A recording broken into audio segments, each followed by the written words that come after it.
it's raining. Who are you? I put a sticker. It's OOO. Hi, OOO.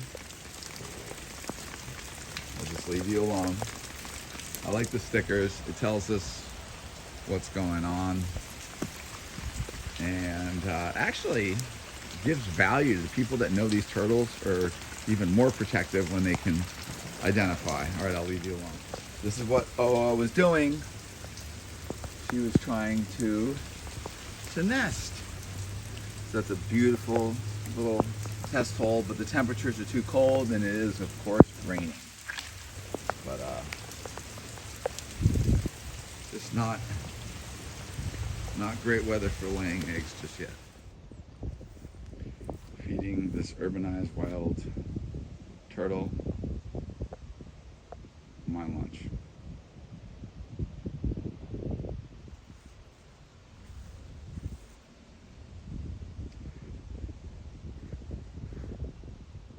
Alright, so we got over here, and then we just found a wood turtle.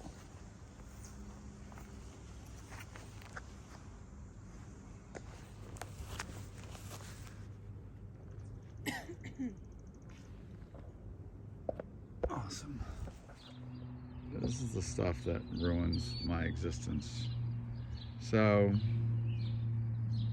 I have a baby right there. That's a baby killdeer that's got like a broken leg.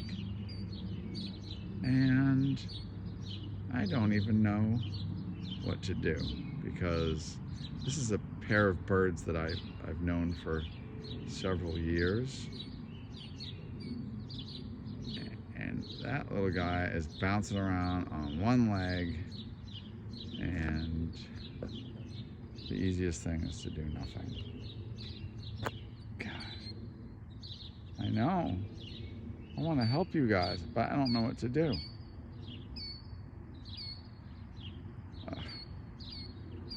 This hurts me. You got this other one just bumbling along. Look at that. Into a nook on the road, doing everything they can. There's the little guy that cannot fly. And you see beyond it, there's another one. I don't know what to do.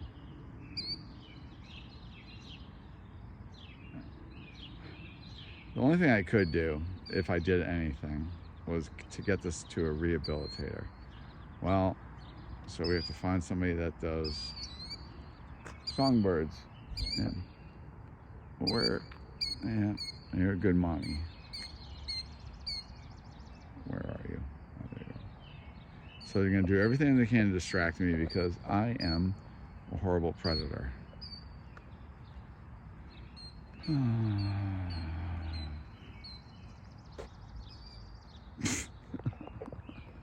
I'm confused. This predator has lost sight of the little bumbling and stumbling bird. Yeah. What am I gonna do? This hurts my feelings.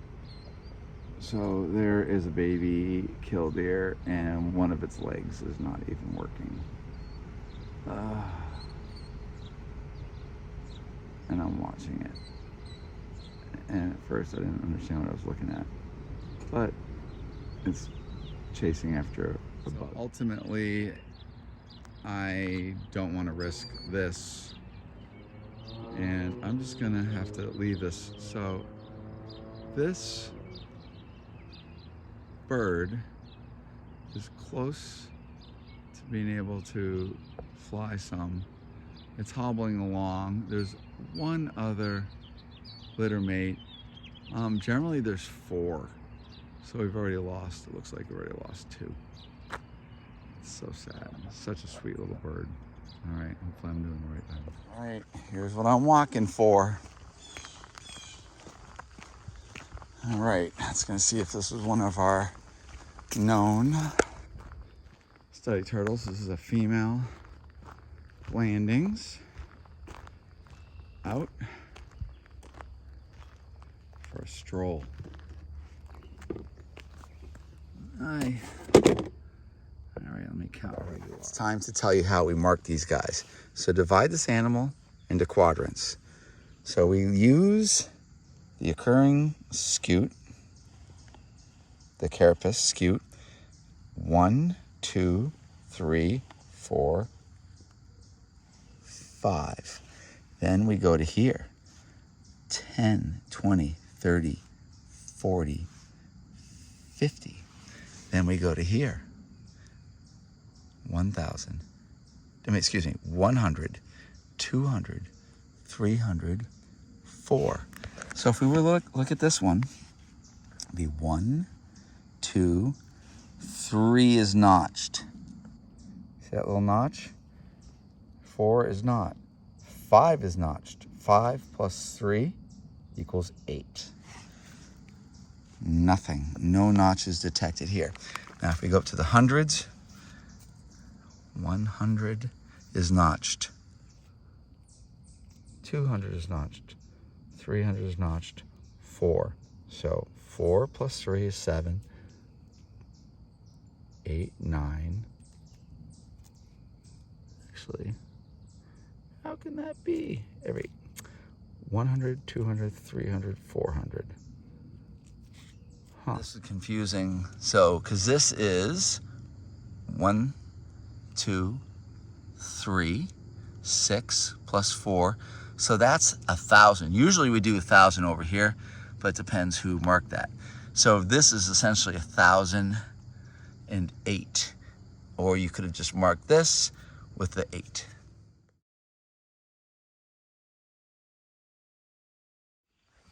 All right. So you can see that beautiful cavity. And then she abandoned it because it wasn't the right temperature. And then there's that.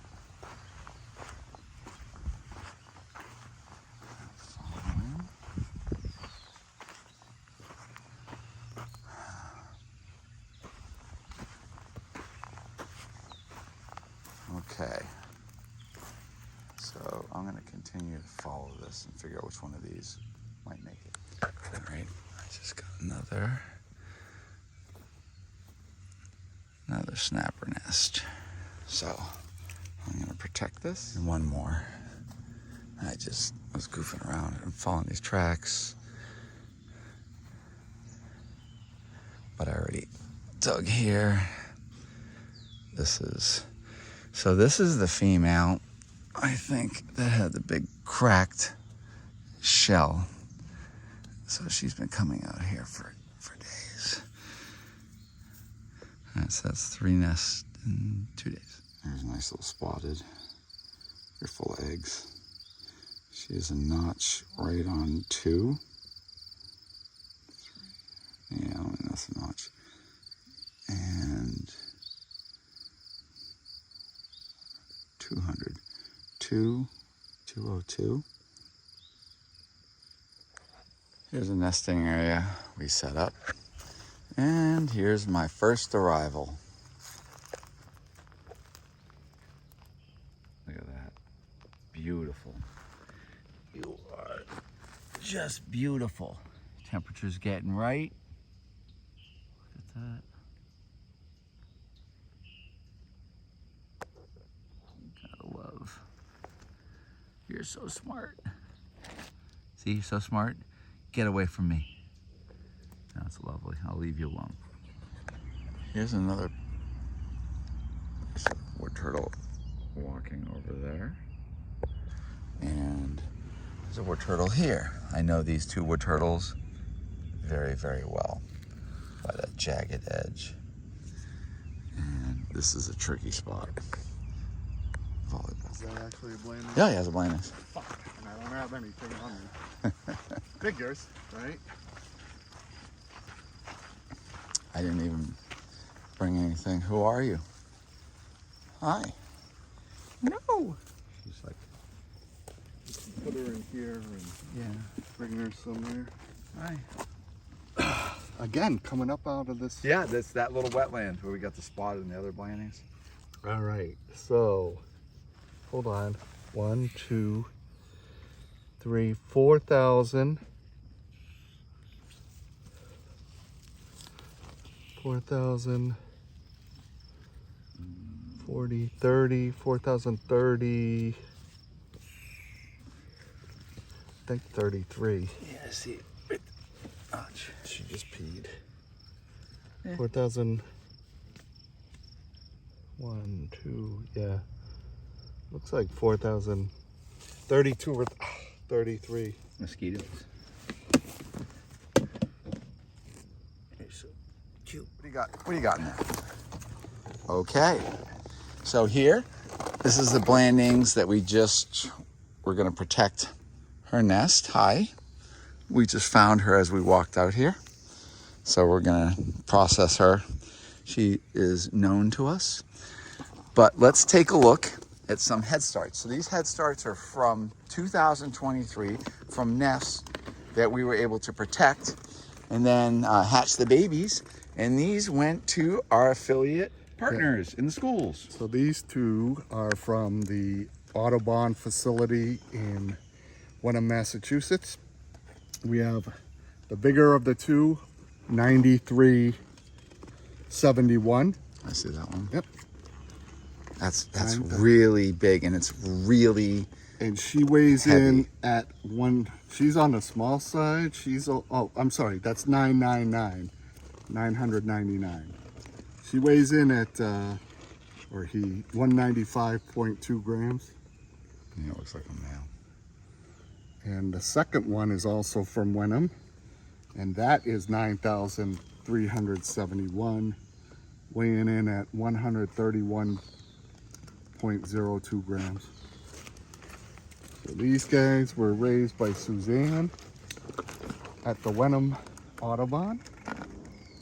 So that's from the Amesbury Middle School, Derek Bent, Kristen Como, and Kristen Fitzgerald.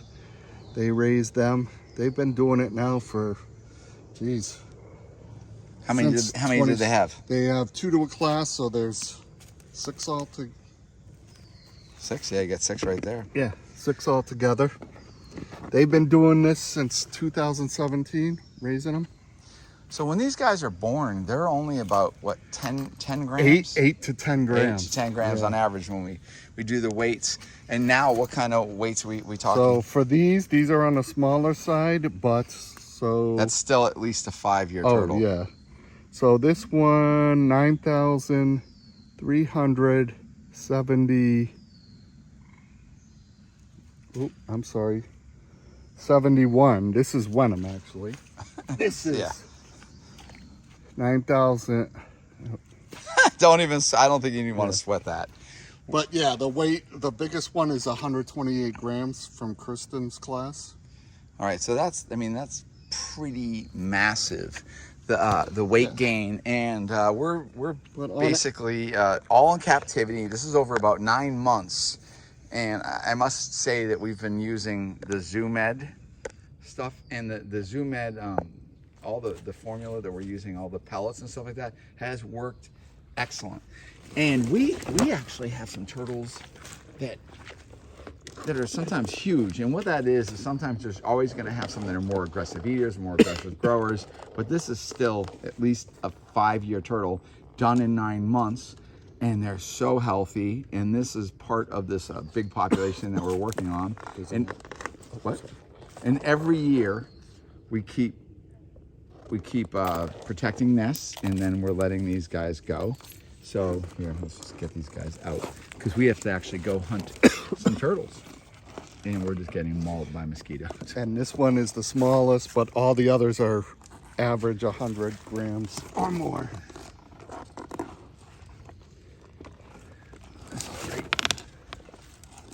So again, Amesbury Middle School and the Wenham Audubon School. And eventually it's going to be an adult female like that. So we'd like to thank all of our affiliates and our partners on this. You guys are doing a great job. And remember, in the classroom, raising Blandings turtles causes appreciation. It's doing something great for conservation, certainly helping this population of Blandings turtles remain.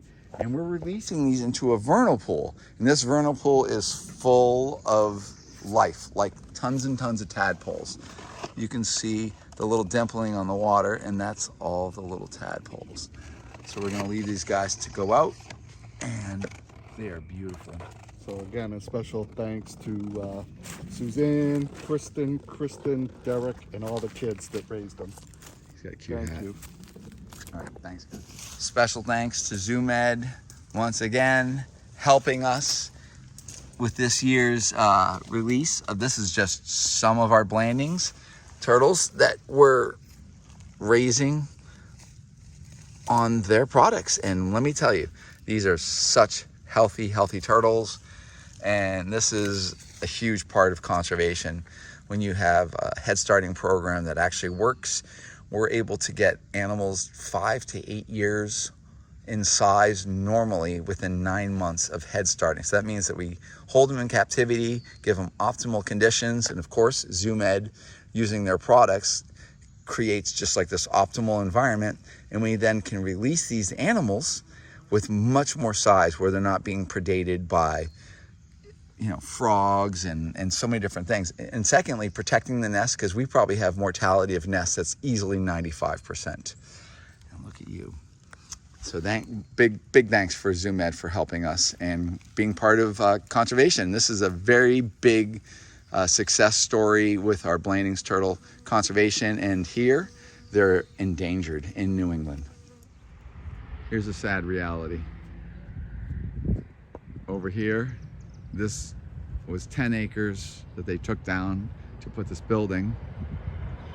There used to be Blandings turtles right here, and now we have this poor snapping turtle sitting here. I don't want to go and bother her. She's nesting. I have picked up Blandings turtles right out of this parking lot, and it's all been developed, and it's terrible. There's like nothing left. It's all surrounded by road and buildings. This is so sad. This poor turtle. I don't know what's even. Okay, here's a snapper found in my driveway. Completely pissed off. She'll go back into here. Somebody thought it was a loose tortoise. So, from here. But anyways, I'll let you go. I know you are ultra defensive. Look how defensive they are. God, imagine how long it takes these guys to grow. And the idea that one makes it. So far I've protected 4 snapper nests. I don't even know what to do with the one across the street, because I protect them and then you let it so the babies can come out through the wire. All right, well, she's gone by wonderfulness. So if I leave it like this, it looks kind of obvious. So I'm going to cover this up some, and because we need to, worry about humans. Hey, what are all these rocks? What's the screen? Blah, blah, blah, blah, blah. So we want to make sure people don't vandalize it. So I'm going to cover it. So we use hardware cloth. Now, normally I have stakes with me. So this is something I'm here every day. We patrol these areas. So I'll come back tomorrow and put down stakes. But what I want to do, obviously this turtle figured out what the right height was. So, the depth of eggs, blah, blah, blah. So what I want to do is I want to create a protected area, because these get nuked. And what I'm going to do, I'm just going to kind of protect this until tomorrow, and then I'll come up with stakes. And I just kind of start out like this. So remember, if you are protecting nests and you don't have if you're doing any kind of protected species, you don't want to protect it like this, because you want to protect it with spacers where the baby turtles could get loose. We have permits for all this. So this is underneath a permit, conservation permit. So, don't go and do this unless, you're being smart. But if you were to protect the nest, you want to create, and I'll have to do a video on that. we create an area where there's spacers, and when these guys hatch, they can easily flee and try to direct it towards the closest water source.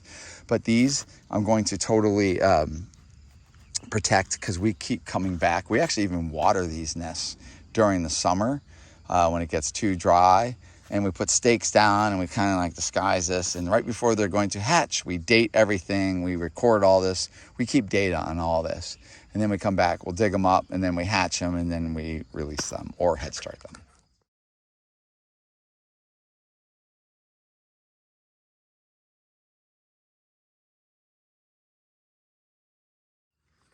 All right, so I'm still following this. This is a double.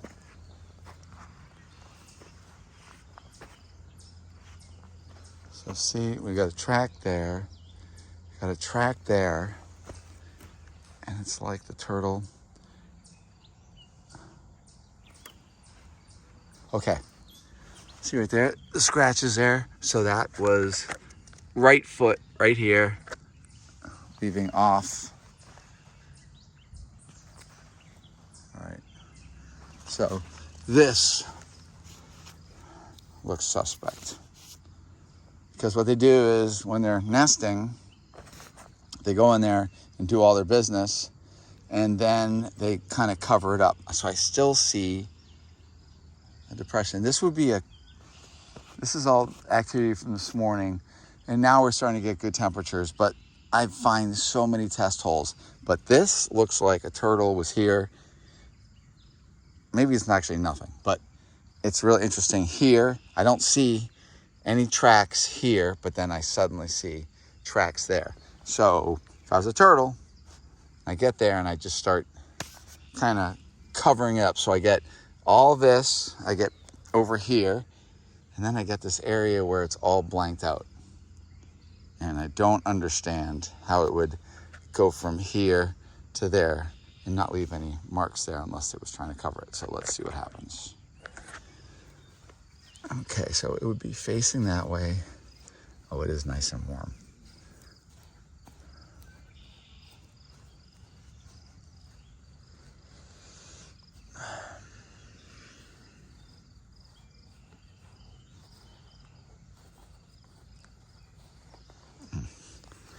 This could be one. Ooh, ooh, ooh, ooh. Up, bam. All right, we got eggs. All right, finally. I got my first clutch. Okay. Yeah. So this is a snapping turtle. I'll just take one out and show you what it looks like. Oh, look at that. Okay, good. All right. It's a snapping turtle egg. All right. It's taken me years to kind of figure this out, because there is just so much nonsense over here. All right, I'm going to protect this nest, and I'll show you how I do that. All right, we're going to follow. This is snapping turtle tracks, and they make lots and lots of test holes. And this turtle is walking this way.